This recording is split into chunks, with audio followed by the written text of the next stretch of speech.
नमस्कार विद्यार्थी मित्रों, तपोवन ग्रुप ऑफ स्कूल में आपનું स्वागत है। तो विद्यार्थी मित्रों, આપણે ચેપ્ટર નંબર 15 અન્ન સ્ત્રોતોમાં સુધારણા, તો આ ચેપ્ટરની અંદર આપણે આજના લેક્ચરમાં જોઈશું કે પાક ઉત્પાદનનું વ્યવસ્થાપન કઈ રીતે કરવામાં આવે છે, આ ઉપરાંત વનસ્પતિઓને કયા કયા પ્રકારના પોષક તત્વોની જરૂરિયાત હોય છે, એ સિવાય આપણે ખાતરો વિશે જે છે આજના લેક્ચરની અંદર જોઈશું। તો આજના લેક્ચરનો પ્રથમ પ્રશ્ન છે, ટૂંક નોંધ લખો, પાક ઉત્પાદનનું વ્યવસ્થાપન मतलब पाक उत्पादन जे छे बराबर ए कई कई रीते करवामां आवे छे बराबर एना विषे आपणे आ प्रश्ननी अंदर जोवानुं छे। तो भारत जे छे अन्य खेती प्रधान देशोनी सरखामणीमां बराबर भारतनी अंदर नाना खेतरोथी मांडी अने मोटा खेतरोमां पण खेती थाय छे, એટલે बीजा जे खेती प्रधान देशो छे एनी सरखामणीमां भारतनी अंदर नाना खेतरोमां पण अने मोटा खेतरोमां खेती थाय छे।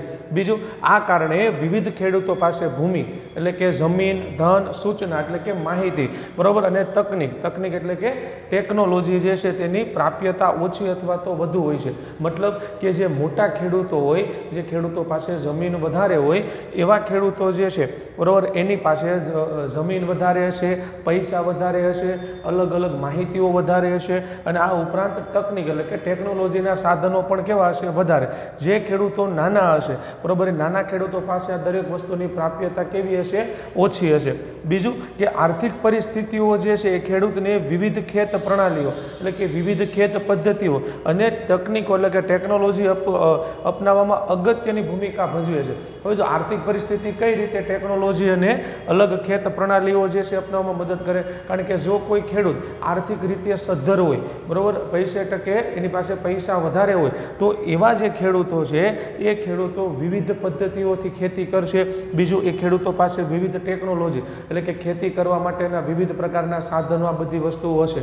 જો ખેડૂતની આર્થિક પરિસ્થિતિ સારી નહીં હોય બરાબર, તો એ ખેડૂત જે છે ખેડૂત પાસે ખેતીના જે સાધનો છે એ સાધનોની સંખ્યા કેવી હશે, ઓછી હશે બરાબર। અને આ જે છે એટલે એવું કહી શકાય કે આર્થિક પરિસ્થિતિ જે છે એ ખેડૂતોને ખેત પ્રણાલી અને તકનીકો અપનાવવામાં શું કરે છે, અગત્યની ભૂમિકા ભજવે છે। આગળ बीजू के वधु रोकाण अथवा तो वधु योगदान ने पाक उत्पादन साथे संबंध है। मतलब जो कोई खेडूत जे छे एनी पासे वधारे जमीन होय अथवा तो वधु एनी पासे पैसा होय तो ए पाक उत्पादन साथे संबंधित है। कई रीते दाखला तरीके जो जमीन वधारे होय, रूपिया वधारे होय तो एक खेडूत जे छे विविध प्रकारना पाक लई शके अने उत्पादन वधारी शके। जो खेडूत पासे रोकाण એટલે કે जमीन ओછી होय अथवा तो खेडूत पासे आर्थिक परिस्थिति नबળી होय तो ए पाक उत्पादन जे छे केवुं लई शके, ओछું। એટલે આપણે એવું કહી શકીએ કે વધુ રોકાણ અને પાક ઉત્પાદન વચ્ચે શું છે, સંબંધ છે। તો આવી રીતે ખેડૂતોની રોકાણ કરવાની ક્ષમતા બરાબર અને પાકના તંત્ર અને ઉત્પાદન પ્રણાલીઓનું નિર્ધારણ કરે છે। એટલે કે ખેડૂત જે છે એની આર્થિક પરિસ્થિતિ કેવી છે એ ડિસાઇડ કરશે કે પાક જે છે એ કેવો ઉગાડશે, પાકનું તંત્ર એટલે કે કયા પ્રકારનો પાક ઉગાડી શકશે। બીજું કે પાકનું ઉત્પાદન કેવું થશે અને પાક લેવાની પદ્ધતિઓ કઈ કઈ વાપરશે એનું નિર્ધારણ કોના ઉપર છે, ખેડૂતની રોકાણ કરવાની ક્ષમતા ઉપર હોય છે। બીજું કે પાક ઉત્પાદન પદ્ધતિઓના 3 સ્ટેપ હોય છે। 3 સ્ટેપ ક્યાં ક્યાં? એક તો રોકાણ વગર ઉત્પાદન એટલે એક એવા ખેડૂત, નાના ખેડૂત હોય છે કે જેની પાસે આર્થિક પરિસ્થિતિ નબળી હોય છે, જે ખેડૂતોની જેની પાસે રૂપિયા ઓછા હોય, આવા જે ખેડૂતો છે એ ખેડૂતોનું પાકનું ઉત્પાદન કઈ રીતે કરે છે, રોકાણ વગર। બીજું કે અમુક ખેડૂતો જે છે ઓછું રોકાણ કરીને ઉત્પાદન મેળવતા હોય છે અને ઘણા ખેડૂતો જે છે વધુ રોકાણ કરે, મતલબ જમીન વધારે હોય તો એમાં વિવિધ પદ્ધતિઓનો ઉપયોગ કરે, વધારે પૈસાનું રોકાણ કરે, વધુ જમીનનું રોકાણ કરે અને ઉત્પાદન પણ કેવું મેળવે છે, વધારે। અમુક ખેડૂતો જે છે એ માત્ર સિઝનેબલ ખેતી કરતા હોય છે, મતલબ કે આર્થિક પરિસ્થિતિ નબળી હોવાના કારણે ચોમાસાની અંદર પાક લે તો એ કેવું કહેવાય છે, રોકાણ વગરનું ઉત્પાદન કહેવામાં આવે છે। આગળ હવે નેક્સ્ટ પ્રશ્ન, વનસ્પતિમાં પોષક તત્વો સમજાવો। હવે જો વનસ્પતિમાં પોષક તત્વોની આવશ્યકતા એટલે કે જરૂરિયાત શા માટે છે, તો વનસ્પતિઓને વૃદ્ધિ, વિકાસ અને તંદુરસ્ત રહેવા માટે પોષક તત્વોની આવશ્યકતા રહેલી છે। જેમ આપણે જે છે આપણા શરીરના વૃદ્ધિ અને વિકાસ માટે જુદા જુદા પોષક તત્વોની જરૂર છે, એવી જ રીતે વનસ્પતિ જે છે તેને પણ વૃદ્ધિ માટે, વિકાસ માટે અને તંદુરસ્ત રહેવા માટે જુદા જુદા પ્રકારના પોષક તત્વોની જરૂરિયાત રહેલી હોય છે। બીજું વનસ્પતિ જે છે એમાં પોષક તત્વોની પ્રાપ્તિ, મતલબ વનસ્પતિ જે છે એ પોષક તત્વો ક્યાંથી મેળવે છે। ઉદાહરણ તરીકે આપણે પોષક તત્વોની જરૂર હોય તો આપણે તો ખોરાક ખાઈએ, વનસ્પતિ ખાઈને આપણે પોષક તત્વો મેળવી લઈએ છીએ. તો વનસ્પતિ જે છે એ પોષક તત્વો ક્યાંથી મેળવે છે? તો વનસ્પતિ જે છે એ 3 સ્ત્રોત દ્વારા પોષક તત્વો મેળવે છે. એ 3 સ્ત્રોતો ક્યાં ક્યાં છે? હવા, પાણી અને જમીન. બરાબર, આ 3 સ્ત્રોતોમાંથી વનસ્પતિ જે છે એ પોષક તત્વો મેળવે છે. હવામાંથી વનસ્પતિ ક્યાં કયા પ્રકારના પોષક તત્વો મેળવે છે? તો કે કાર્બન અને ઓક્સિજન. પાણીમાંથી હાઇડ્રોજન નામનું પોષક તત્વ જે છે મેળવે છે. જમીનમાંથી સૌથી વધુ પોષક તત્વો જે છે વનસ્પતિ મેળવે છે. હવે જો જમીનમાંથી વનસ્પતિ જે છે ક્યાં ક્યાં પોષક તત્વો મેળવે છે? બૃહદ એટલે મોટું, અથવા તો ગુરુ પોષક તત્વો કે વધારે. તો બૃહદ પોષક તત્વો ક્યાં ક્યાં છે? Nitrogen, magnesium, sulphur, calcium, phosphorus અને પોટેશિયમ. આ પોષક તત્વો વનસ્પતિને સૌથી વધારે જરૂરિયાત હોય છે. એટલા માટે આ પોષક તત્વોને કહેવાય બૃહદ પોષક તત્વો, અથવા તો બીજું એને શું કહેવાય છે? ગુરુ પોષક તત્વો. આ સિવાયના પોષક તત્વો પણ વનસ્પતિ જમીનમાંથી મેળવે છે, પણ એ પોષક તત્વોની વનસ્પતિને જરૂરિયાત કેવી હોય છે? ઓછી. એટલા માટે એવા પોષક તત્વોને શું કહેવાય છે? લઘુ પોષક તત્વો. લઘુ પોષક તત્વોમાં મેંગેનીઝ, બોરોન, આયરન, બરાબર, ઝિંક, કોપર અને મોલિબ્ડેનમ, અને આ સિવાય ક્લોરિન. તો આ જે તત્વો છે એ તત્વોની વનસ્પતિને જરૂરિયાત હોય છે, પણ એ જરૂરિયાત કેવી હોય છે? ઓછી હોય છે. એટલા માટે એ પોષક તત્વોને સૂક્ષ્મ પોષક તત્વો, અથવા તો બીજું શું કહેવામાં આવે છે? લઘુ પોષક તત્વો કહેવામાં આવે છે.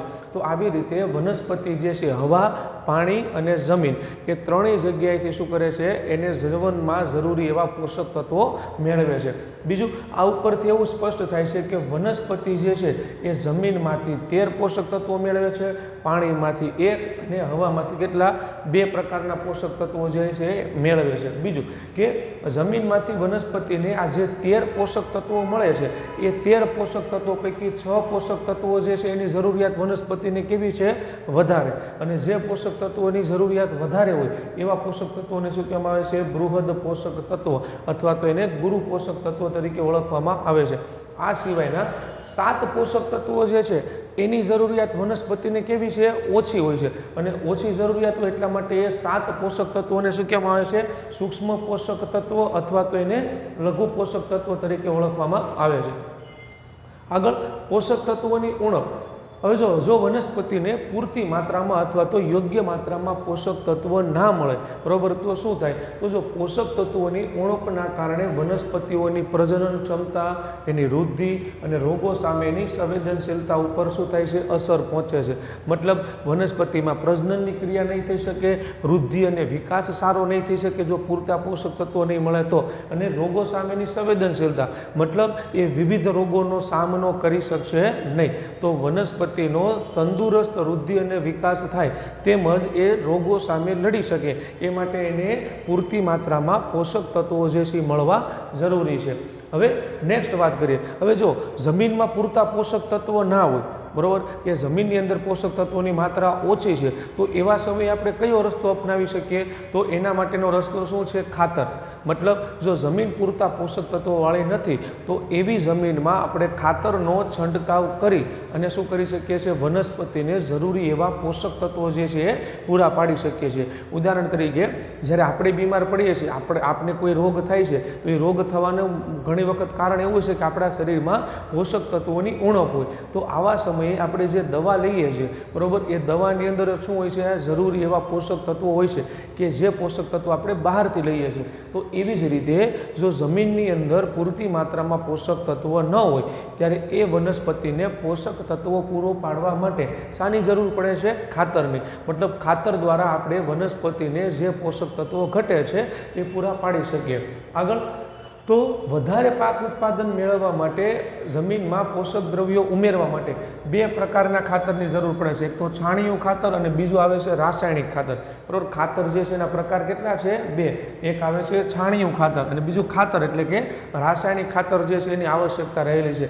મતલબ આ 2 ખાતરની મદદથી આપણે જમીનની અંદર વધારે માત્રામાં પોષક તત્વો જે છે ઉમેરી શકીએ.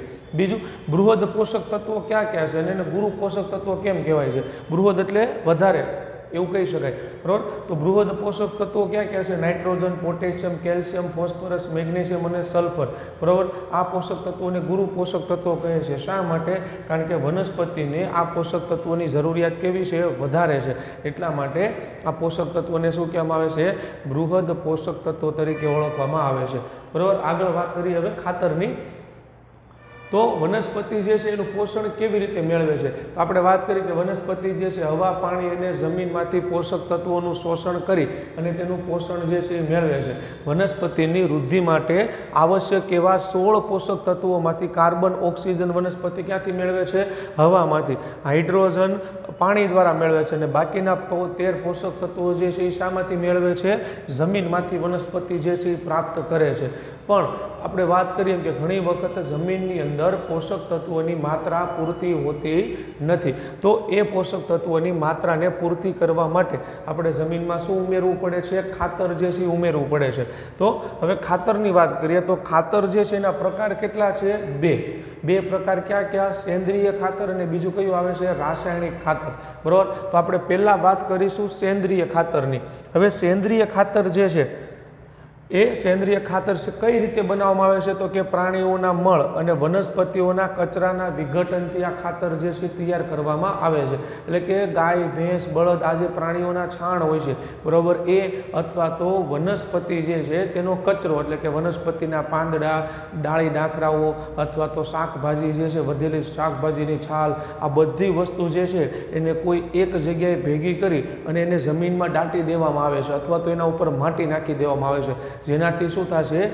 એ પ્રાણીઓના મળ અને આ જે વનસ્પતિનો કચરો છે તેનું વિઘટન થશે અને એ રીતે વિઘટનથી તૈયાર થયેલા ખાતરને શું કહેવામાં આવે છે? સેન્દ્રિય ખાતર. બીજું કે સેન્દ્રિય ખાતર બનાવવાની ક્રિયામાં કયા જૈવિક પદાર્થોનો ઉપયોગ કરવામાં આવે છે એના આધારે સેન્દ્રિય ખાતરના કેટલા પ્રકાર પડે છે? 2.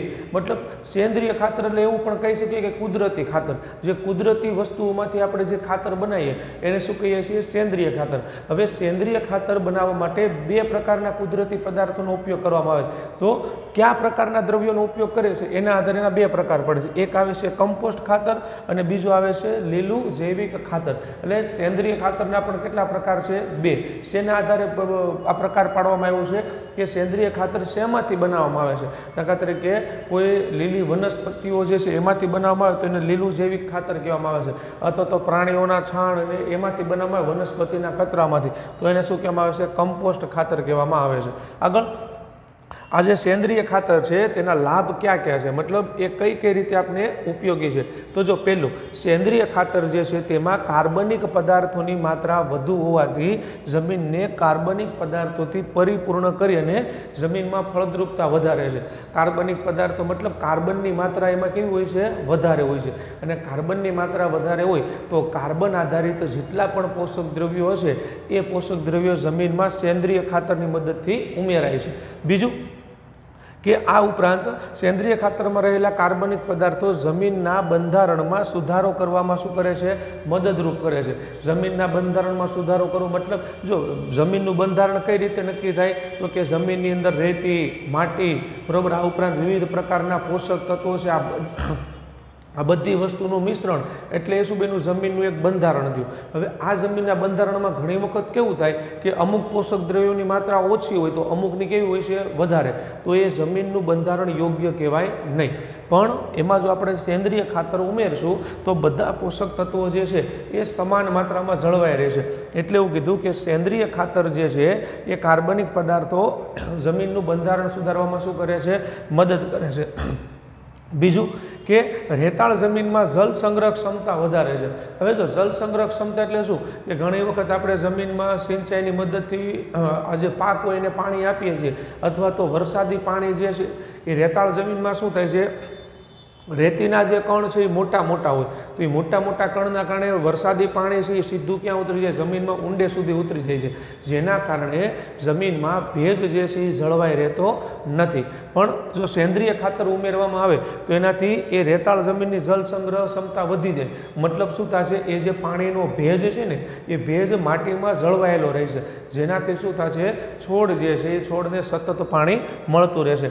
બીજું, ચીકણી જમીનમાં કાર્બનિક પદાર્થોની વધુ માત્રા પાણીના નિકાલમાં મદદરૂપ બને છે અને પાણીને એકત્રિત થતું અટકાવે છે. હવે ચીકણી જમીનમાં કેવું હોય કે એમાં માટીના કણો જે છે એકબીજાને ચીપકેલા હોય છે, એટલા માટે વરસાદી પાણી અથવા તો એ જમીનમાં જે પાણી હોય એ પાણી ત્યાં ને ત્યાં ભરાયેલું જ રહે છે. હવે જો પાણી ત્યાં ને ત્યાં ભરાયેલું રહે તો પણ નુકસાન થાય. એનાથી શું થાય, ભરાયેલા પાણીમાં છોડ જે છે એ બળી જશે, છોડનો વૃદ્ધિ વિકાસ થઈ શકશે નહીં. તો ચીકણી જમીનની અંદર જો સેન્દ્રિય ખાતર ઉમેરવામાં આવે તો ચીકણી જમીનમાં આ સેન્દ્રિય ખાતરની વધુ માત્રાથી શું થશે, એ સેન્દ્રિય ખાતર એટલે કે એ જે ખાતરના નાના નાના કણ છે એ માટીના કણોની વચ્ચે ગોઠવાય છે, જેના કારણે શું થશે, જે પાણી ભરાયેલું રહેશે એ પાણી સીધું શું થશે, જમીનની અંદર ઉતરી જાય, એટલે એકત્રિત થતું પાણી જે છે એ નિકાલ થઈ શકે. બીજું, સેન્દ્રિય ખાતરમાં જૈવિક કચરાનો ઉપયોગ કરતો હોવાથી, જૈવિક કચરો એટલે સજીવો દ્વારા ઉત્પન્ન થયેલો કચરો, એટલે એને શું કહેવાય, જૈવિક કચરો. તો સજીવો દ્વારા ઉત્પન્ન થયેલો કચરો એટલે કે દાખલા તરીકે પ્રાણીઓનું છાણ, તો એ જૈવિક કચરામાં આવે. બીજું, વનસ્પતિના પર્ણ છે, વનસ્પતિઓની ડાળીઓ છે તૂટેલી, તો એ જૈવિક કચરામાં આવશે. તો સેન્દ્રિય ખાતરમાં જૈવિક કચરાનો ઉપયોગ કરવામાં આવતો હોવાથી ખેતરમાં કચરાનું પુનઃચક્રીયકરણ થાય છે અને રાસાયણિક ખાતરનો ઉપયોગ ઘટતા પર્યાવરણને થતું નુકસાન અથવા તો પ્રદૂષણની માત્રામાં શું થાય છે, ઘટાડો થાય છે. મતલબ જો આપણે ખેતરમાં રાસાયણિક ખાતરના બદલે સેન્દ્રિય ખાતર નાખીશું તો શું થશે, કચરાનું પુનઃચક્રીયકરણ થાય. કઈ રીતે, દાખલા તરીકે ખેતરની અંદર જે આપણે ધારી લો કે કોઈ એક વર્ષે આપણે કોઈ ઘાસ ઉગાડેલું છે, હવે એ ઘાસ જે છે એ કોઈ પશુ ખાય છે, બરાબર. આપણા ઘરે જે પાલતુ પશુ છે એને આપણે ઘાસ આપીએ તો ઘાસ એ પાલતુ પશુ ખાય છે. હવે એ ઘાસ ખાય એટલે એનું જે છાણ છે એ છાણનું આપણે ખાતર બનાવીએ અને એ ખાતર ફરી પાછું આપણે ક્યાં વધે દીધું, ખેતરમાં. મતલબ જે પોષક તત્વો આપણા જમીનમાંથી વનસ્પતિમાં ગયા એ પોષક તત્વો પ્રાણીના શરીરમાં જાય, એનું જે છાણ છે એના મારફતે ફરી પાછા એ પોષક તત્વો ક્યાં આવતા રહે છે, જમીનમાં. તો એ શું થયું કહેવાય, કચરાનું પુનઃચક્રીયકરણ થયું એમ કહેવાય. બીજું કે સેન્દ્રિય ખાતરની માત્રા વધારવાથી બીજો ફાયદો શું થશે, રાસાયણિક ખાતરની માત્રા ઘટતી જશે અને રાસાયણિક ખાતરની માત્રા ઘટે તો શું થશે, જમીનનું પ્રદૂષણ જે છે એ અટકાવવામાં મદદરૂપ થાય છે. તો આવી રીતે સેન્દ્રિય ખાતર જે છે એ કઈ કઈ રીતે ફાયદો કરે છે, એક તો જમીનનું બંધારણ સુધારે છે, મતલબ જમીનની અંદર જો કાર્બનિક પદાર્થોની માત્રા ઓછી હોય તો આપણે સેન્દ્રિય ખાતર એમાં ઉમેરીશું તો કાર્બનિક પદાર્થોની માત્રા પરિપૂર્ણ થઈ જશે, જેથી જમીનનું બંધારણ સુધરી જાય. આ સિવાય બીજું કઈ રીતે મદદ થાય છે, રેતાળ જમીનમાં જળ સંગ્રહ ક્ષમતા સુધારે, મતલબ રેતાળ જમીનમાં પાણીનો જથ્થો સચવાયેલો રહે જમીનમાં, બરાબર, એમાં મદદ કરે છે. ચીકણી જમીન હોય તેમાં પાણીના નિકાલ કરવામાં મદદરૂપ થાય છે. અને બીજું શું થાય છે, ખેતરનો કચરો જે છે ફરી પાછો, મતલબ ખેતરના જે પોષક તત્વો છે ફરી પાછા ક્યાં આવી જાય, ખેતરમાં આવે, એટલે કચરાના પુનઃચક્રીયકરણમાં પણ આપણે ઉપયોગી થાય છે. બીજું, સેન્દ્રિય ખાતરના ગેરલાભ ક્યાં છે, તો સેન્દ્રિય ખાતરનો એક જ ગેરલાભ છે, અને કયો છે, એ જમીનને પોષક દ્રવ્યો જે છે અલ્પ પ્રમાણમાં આપે. સેન્દ્રિય ખાતર જે છે એમાં પોષક તત્વોની માત્રા કેવી હોય છે, ઓછી હોય છે, એટલા માટે એક જ ગેરફાયદો છે, અને એ પોષક તત્વો જે છે અલ્પ પ્રમાણમાં આપે. પણ એની પણ આપણે પૂર્તિ કરી શકીએ. કઈ રીતે, સેન્દ્રિય ખાતર જે છે ખેતરમાં કેવું આપવાનું, વધારે નાખવાનું, એટલે પોષક તત્વો જે છે એ વધુ પ્રમાણમાં મળી રહે. બીજું એ હોય છે કે સેન્દ્રિય ખાતર જે છે એનાથી પોષક તત્વોને જમીનમાં ભળવા માટે સમય વધારે લાગે છે, બરાબર. તો આ બે પ્રકારના ગેરલાભ જે છે સેન્દ્રિય ખાતરના છે. તો આગળ સેન્દ્રિય ખાતરના આપણે પ્રકારોની વાત કરી હતી કે સેન્દ્રિય ખાતર કયા પ્રકારના જૈવિક દ્રવ્યોનો ઉપયોગ કરીને બનાવવામાં આવે છે, એના આધારે સેન્દ્રિય ખાતરના કેટલા પ્રકાર પાડવામાં આવેલા છે, બે. કમ્પોસ્ટ ખાતર અને કમ્પોસ્ટ ખાતર અને બીજું કયું છે, લીલું જૈવિક ખાતર. તો હવે પહેલાં આપણે વાત કરીશું કમ્પોસ્ટ ખાતર અને વર્મી કમ્પોસ્ટ ખાતર કોને કહેવાય. તો જો પશુઓના મળમૂત્ર અથવા તો પશુઓ દ્વારા ત્યજાયેલો ચારો, મતલબ ગાય ભેંસને આપણે જે ચારો આપીએ એ વધારાનો જે ચારો છે એ ચારો. બીજું, શાકભાજીની છાલ, આ ઉપરાંત અન્ય ઘરગથ્થુ કચરો જેવો કે કાગળ, જો બધો કચરો નહીં ચાલે, પ્લાસ્ટિક કે એવું કંઈ નહીં, પણ કાગળ ને એ બધું જે છે એ ચાલે, તો અન્ય ઘરગથ્થુ કચરો. આ ઉપરાંત નીંદણ, મતલબ ખેતરમાં જે નીંદણવાળી વનસ્પતિ હોય, અન્ય ઘાસ, એ નીંદણ. આ ઉપરાંત ફેંકેલી સ્ટ્રો, એટલે કે બીજું સુએજ કચરો એટલે કે ગટરનો જે કચરો હોય તે, અને આ બધા કચરાને શું કરવામાં આવે છે, ખાડામાં કોઈ એક ખાડો કરવામાં આવે છે, એ ખાડાની અંદર આ બધા કચરાને એકઠો કરી અને એની ઉપર માટી નાખી દે, માટી નાખી અને એ કચરાને મહિનો દિવસ અથવા તો 2 મહિના સુધી શું કરવામાં આવે છે, સડવા દેવામાં આવે છે. તો આ રીતે જે ખાતર તૈયાર થાય છે, બરાબર, એ ખાતરને કેવું ખાતર કહેવામાં આવે છે, કમ્પોસ્ટિંગ ખાતર કહેવામાં આવે છે. એટલે કે આ ક્રિયાને શું કહેવાય છે, કમ્પોસ્ટિંગ. અને આ જે ખાતર જે છે એને કેવું ખાતર કહેવામાં આવે છે, કમ્પોસ્ટ ખાતર કહેવામાં આવે છે. ખ્યાલ આવ્યો? તો કમ્પોસ્ટ ખાતર કઈ રીતે તૈયાર કરવામાં આવે છે, પશુઓના મળમૂત્ર છે, ત્યારબાદ પશુઓ દ્વારા તેજાયેલો ચારો છે, શાકભાજીની છાલ છે, ઘરગથ્થુ કચરો છે, ફેંકેલી સ્ટ્રો છે, બરાબર, આ ઉપરાંત ગટરનો કચરો એટલે કે સુએજ કચરો, આ બધા કચરાને એક ખાડો કરી એમાં એકઠો કરી એના ઉપર માટી નાખી 1 થી 2 મહિના સુધી એને સડવા દેવામાં આવે છે. તો આ ક્રિયાને કમ્પોસ્ટિંગ અથવા તો કમ્પોસ્ટીકરણ કહેવામાં આવે છે. અને એ કમ્પોસ્ટીકરણની ક્રિયાના અંતે છેલ્લે જે ખાતર તૈયાર થાય છે એ ખાતરને કેવું ખાતર કહેવામાં આવે છે, કમ્પોસ્ટ ખાતર કહેવામાં આવે છે. હવે વર્મી કમ્પોસ્ટ ખાતર કોને કહેવાય? તો જો વનસ્પતિ અને પ્રાણીઓ દ્વારા તેજાયેલા કચરાને અળસિયા દ્વારા સડાવવામાં આવે, મતલબ એ ખાડો કર્યો, આપણે ખાડાની અંદર અળસિયા નાખી અને અળસિયાની મદદથી જો આપણે કચરાને સડવા દઈએ તો એ વિઘટનની ક્રિયા દ્વારા, એટલે આ જે આખી પ્રોસેસને શું કહેવામાં આવે છે, વર્મી કમ્પોસ્ટિંગ. અને આ રીતે તૈયાર થતો જે કચરો છે એ કચરાને શું કહેવામાં આવે છે, ખાતર છે, ખાતરને શું કહેવામાં આવે છે, વર્મી કમ્પોસ્ટ ખાતર કહેવામાં આવે છે. બીજું કે વર્મી કમ્પોસ્ટ ખાતર જે છે એની અંદર પોષક દ્રવ્યોની માત્રા કેવી હશે, વધારે હશે. તો ખ્યાલ આવી ગયો? આ બંને ખાતરમાં ડિફરન્ટ શું છે, કમ્પોસ્ટ ખાતરમાં કેવું હોય છે કે એ કચરો કુદરતી રીતે એમને ખાડો કરી માથે માટી નાખી અને સડવા દેવામાં આવે તો કમ્પોસ્ટ ખાતર. પણ પશુઓનો કચરો છે અને એમાં અળસિયા ઉમેરી અને અળસિયાની મદદથી જો વિઘટન કરવામાં આવે તો એ ખાતરને કેવું ખાતર કહેવાય છે, વર્મી કમ્પોસ્ટ. અને એ ક્રિયાને શું કહેવામાં આવે છે, વર્મી કમ્પોસ્ટિંગ ક્રિયા કહેવામાં આવે છે. ખ્યાલ આવી ગયો? તો આગળ હવે નેક્સ્ટ વાત કરીએ લીલું જૈવિક ખાતર. હવે જો સેન્દ્રિય ખાતરનો બીજો પ્રકાર છે લીલું જૈવિક ખાતર. આ ખાતર કઈ રીતે તૈયાર કરવામાં આવે છે? તો પાક ઉગાડતા પહેલા ખેતરોમાં શણ અથવા તો ગુવાર જેવી કેટલીક વનસ્પતિઓ જે છે એને ઉગાડવામાં આવે. મતલબ જ્યારે આપણે કોઈ પાકનું વાવેતર કરવાનું હોય તો એ વાવેતર કરતા પહેલા 1-1.5 મહિના અગાઉ ખેતરની અંદર શણ અથવા તો ગુવાર જેવી વનસ્પતિ આખા ખેતરમાં ઉગાડવામાં આવે. હવે આ વનસ્પતિ ઉપર પુષ્પ બેસે તે પહેલાં એ વનસ્પતિ ઉપર શું, ખેતરમાં હળ ચલાવી દેવામાં આવે. હળ ચલાવી અને એ જે વનસ્પતિ છે એને માટીમાં ભેળવી દે. મતલબ ધારી લો કે આપણે 1.5 મહિના અથવા તો 2 મહિના પછી ખેતરની અંદર કોઈ પાક ઉગાડવો છે તો 1.5-2 મહિના અગાઉ ખેતરમાં, આખા ખેતરમાં શું કરવામાં આવે છે, ગુવાર અથવા તો શણ જેવી વનસ્પતિ વાવી દેવામાં આવે છે.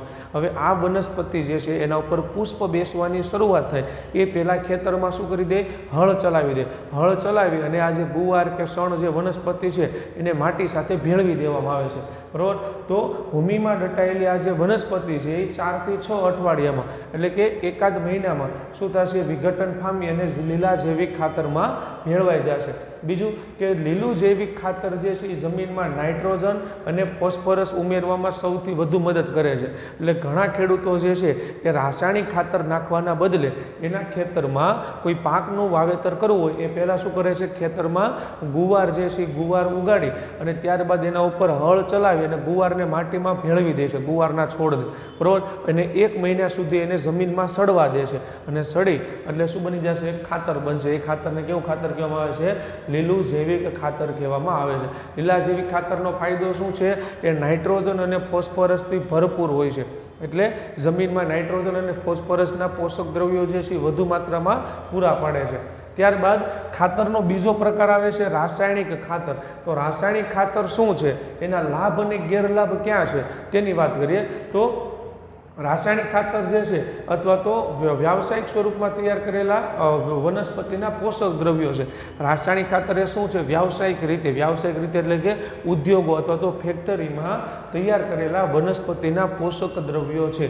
રાસાયણિક ખાતરના લાભ ક્યાં છે? તો રાસાયણિક ખાતર જમીનમાં નાખવાથી વનસ્પતિને નાઇટ્રોજન, પોટેશિયમ અને ફોસ્ફરસ જે છે ભરપૂર માત્રામાં પૂરા પડે છે. પરિણામે વનસ્પતિની વૃદ્ધિ અને પુષ્પોની વૃદ્ધિ જે છે એ સારી થાય છે. મતલબ રાસાયણિક ખાતર જે છે એનું રિઝલ્ટ ઇન્સ્ટન્ટ હોય છે, ઝડપી રિઝલ્ટ હોય છે. ખેતરમાં એનો છંટકાવ કરવામાં આવે એટલે તરત જ શું થશે? વનસ્પતિને પૂરતા માત્રામાં પોટેશિયમ, ફોસ્ફરસ અને નાઇટ્રોજન મળે છે, જેનાથી વનસ્પતિનો વૃદ્ધિ અને વિકાસ કેવો થાય છે? સારો થાય છે. બીજું કે આ ખાતરોના ઉપયોગથી સ્વસ્થ વનસ્પતિ અને તેના દ્વારા વધુ ઉત્પાદન પ્રાપ્ત થાય છે. મતલબ ખેતરમાં રાસાયણિક ખાતરના ઉપયોગથી આપણે વધુ માત્રામાં ઉત્પાદન જે છે મેળવી શકીએ. બીજું કે આ ખાતરના ઉપયોગ દ્વારા ઓછા સમયમાં પાકનું વધારે ઉત્પાદન મળે. હવે જો સેન્દ્રિય ખાતર આપણે જમીનમાં નાખીએ ને તો એમાંથી પોષક તત્વોને છૂટા પડવામાં સમય લાગે છે. જ્યારે રાસાયણિક ખાતરને આપણે જમીનમાં નાખીએ ને તો શું થશે? ઝડપથી એમાંથી પોષક તત્વો જે છે છૂટા પડે છે. એટલે રાસાયણિક ખાતરના ઉપયોગ દ્વારા ઓછા સમયમાં પાકનું ઉત્પાદન કેવું થાય છે? વધારે થાય છે. રાસાયણિક ખાતરના ગેરલાભ ક્યાં છે? તો પેલો આર્થિક રીતે મોંઘા છે. મતલબ રાસાયણિક ખાતર ઉદ્યોગોમાં તૈયાર થાય છે તો એને ખરીદવા પડે છે, અને ખરીદવા પડીએ એટલે પૈસા ટકે આપણે કેવા પડે છે? મોંઘા પડે છે. ખ્યાલ? બીજું કે વધારે પડતી સિંચાઈના કારણે ઘણી વખત આ ખાતર પાણી સાથે શું થાય છે? વહી જાય છે, જેના કારણે વનસ્પતિ આ ખાતરનું પૂરતી માત્રામાં શોષણ કરી શકતી નથી. એટલે કે ધારો લો કે આપણે ખેતરમાં એ ખાતરનો છંટકાવ કર્યો, છંટકાવ કર્યા બાદ આપણે સિંચાઈ છોડને પાણી આપીએ છીએ તો એ ખાતર પાણી સાથે વહી જાય છે, જેના કારણે વનસ્પતિને પૂરતા માત્રામાં પોષક તત્વો પ્રાપ્ત થતા નથી. બીજું, આ ખાતરના ઉપયોગથી જળ પ્રદૂષણનું કારણ બને છે. કઈ રીતે? દાખલા તરીકે આપણે ચોમાસામાં ખેતરમાં ખાતરનો છંટકાવ કર્યો, હવે વરસાદ આવ્યો તો વરસાદના પાણી સાથે ખાતર વહી જશે. હવે એ વરસાદનું પાણી કોઈ નદી કે તળાવમાં જાય, બરોબર, તો નદી કે તળાવમાં શું થશે? આ ખાતરના રસાયણો જે છે એ પાણીમાં ભળે, જેથી એ પાણી પીવા લાયક રહેતું નથી. એટલે એવું કહેવાય કે આ ખાતરના ઉપયોગ જે છે એ જળ પ્રદૂષણનું કારણ બને છે. બીજું કે તેનો સતત ઉપયોગ જે છે એ જમીનની ફળદ્રુપતા ઘટાડે.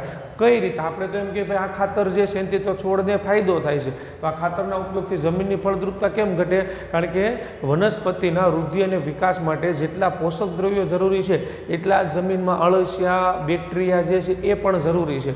હવે જો આપણે આ ખાતરનો સતત ઉપયોગ કરીશું તો એનાથી શું થશે? જમીન જે છે એ જમીનની અંદર જે બેક્ટેરિયા છે, ખાસ કરીને એઝેટોબેક્ટર બેક્ટેરિયા, રાઇઝોબિયમ બેક્ટેરિયા, અળસિયા, આ બધા સજીવોનો નાશ થાય છે, જેના કારણે જમીનની ફળદ્રુપતામાં શું થાય છે? ઘટાડો થાય છે. કારણ કે વિચારો, જો અળસિયા જે છે મૃત્યુ પામશે તો આપણે ખેતરની અંદર કોઈ પણ જૈવિક વસ્તુ નાખશું, જૈવિક ખાતર નાખશું તો એનું વિઘટન જ નહીં થાય. એવી રીતે બેક્ટેરિયા નાશ પામશે તો જમીનમાં પોષક દ્રવ્યો જે છે બનશે નહીં. એટલા માટે આ ખાતરના ઉપયોગથી જમીનની ફળદ્રુપતામાં શું થાય છે? ઘટાડો થાય છે. બીજું, આ ખાતરના વારંવાર ઉપયોગથી જો કીધું કે સૂક્ષ્મજીવો અને અળસિયા જેવા ભૂમિગત સજીવો જે છે એના જીવન ચક્ર અવરોધાય છે, મતલબ એ મૃત્યુ પામે છે. એટલે આ જે રાસાયણિક ખાતર છે એ રાસાયણિક ખાતરનો ઉપયોગ ખૂબ જ ધ્યાનથી કરવો જોઈએ. બીજો કે આપણે જ્યારે એનો ઉપયોગ કરીએ ત્યારે યોગ્ય માત્રામાં એનો ઉપયોગ કરવો જોઈએ. મતલબ વનસ્પતિને જો જરૂરિયાત હોય ખાતરની તો જ એ ખાતરનો છંટકાવ કરવો જોઈએ. હાલના સમયમાં એવું બને છે કે ઘણી વખત ખેડૂતો વધારે ઉત્પાદન મેળવવાની લાલચમાં ખેતરમાં વધુમાં વધુ આ જે ખાતર છે એનો છંટકાવ કરવામાં આવે છે, જેનાથી જમીનને નુકસાન થવાના બદલે ઉલટાનું શું થાય છે? ફાયદો થવાના બદલે ઉલટાનું જમીનને શું થાય છે? નુકસાન થાય છે. એટલા માટે સેન્દ્રિય ખાતર જે છે તેનો ઉપયોગ રાસાયણિક ખાતર જે છે તેનો ઉપયોગ સાવચેતીપૂર્વક કરવો જોઈએ. તો ત્યારબાદના આપણે નેક્સ્ટ ટોપિક જે છે એ આગળના લેક્ચરમાં જોઈશું. Thank you.